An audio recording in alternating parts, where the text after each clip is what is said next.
ሁሌም ስልካችንን ከዋይፋይ ጋር ለማገናኘት የሚፈጀው ሽርፍራፊ ሰከንዶች ብቻ ነው። ግን በዚያ ቅጽበት ምን እየተፈጠረ እንደሆነ አናውቅም።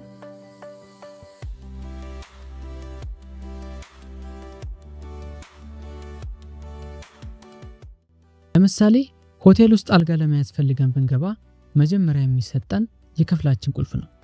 ልክ እንደዚሁ ሁሉ የትኛውም ኔትወርክ ላይ ስንገባ ሲስተሙ ዲፎልት አድሬስ ይሰጠናል። ያም አድሬስ አይፒ አድሬስ ይባላል። ታዲያ ይህንን አድራሻ የሚሰጠን ማን ነው ካልን ዳይናሚክ ሆስት ኮንፊግሬሽን ፕሮቶኮል ወይም ደግሞ DHCP ይባላል። ስራውን በዚህ ጊዜ ለስልካችን ጊዜያዊ የሆነ አይፒ አድሬስ እንዲሁም ደግሞ ወደፊት የምናያቸውን ሰብኔት ማስክ እና ዲፎልት ጌትዌይ የሚባሉትን ሁሉንም መረጃዎች በአንድ ላይ ያሳውቀናል። ግን አንዳንድ ጊዜያቶች አሉ የተለያዩ አጭበርባሪዎች ሐሰተኛ የሆነ የራሳቸውን ሰርቨር በማስቀመጥ ጥቃት የሚፈጽሙበት።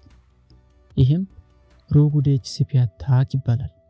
እንዴት ነው ይህ ጥቃት የሚፈጸመው ካላችሁ ሂደቱ እንዲህ ነው። በየትኛውም አካባቢ ነፃ ዋይፋይ ለመጠቀም ስንገባ ስልካችን ከዋይፋዩ ጋር ለመገናኘት በሰርቨሩ የሚሰጠውን ጊዜያዊ አይፒ አድሬስ ይፈልጋል።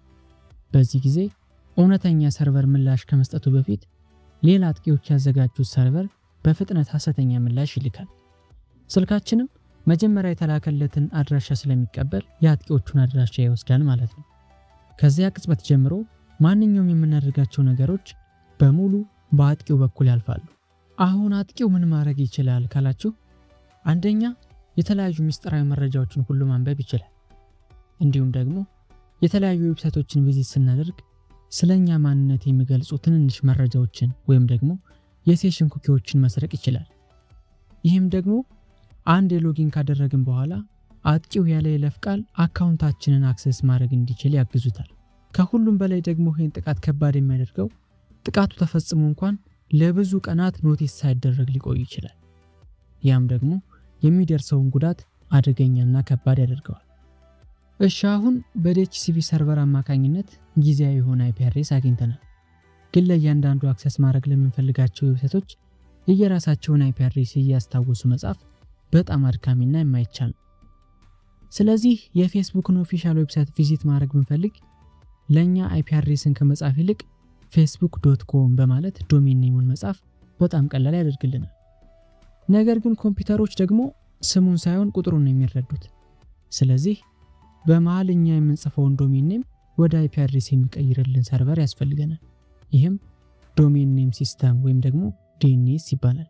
DNS ማለት ብዙ አይፒ አድሬሶችና ዶሜን ኔሞች ያሉበት ትልቅ ላይብረሪ ብላችሁ ልታስቡት ትችላላችሁ። ታዲያ DNSም ልክ እንደ DHCP ለጥቃት ዓላማ ሊውል ይችላል። ይህም DNS ስፑፊንግ ወይም ደግሞ DNS ፖይዝኒንግ የሚባል ነው።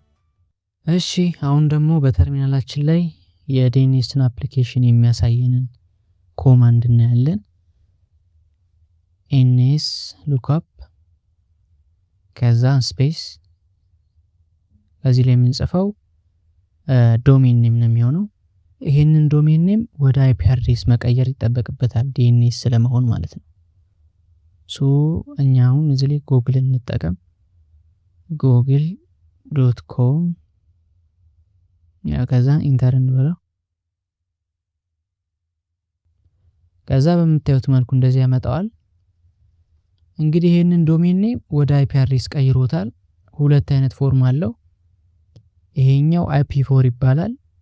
የታችኛው ብዙ ደግሞ IP6 ይባላል። ይሄኛው IP6 የሚባለው ሞደርን ቨርዥኑ ነው፣ ለዋይደር ፖፑሌሽን የሚሰራ ነው። IP4 ደግሞ ሞር ኮመንሊ ስንጠቀመው የነበረና አሁን ላይ ሞር ኦብሶሌት እየሆነ ያለፈበት እየመጣ ያለ አይፒ አድሬስ ነው ካለው የህዝብ ቁጥር አንፃር።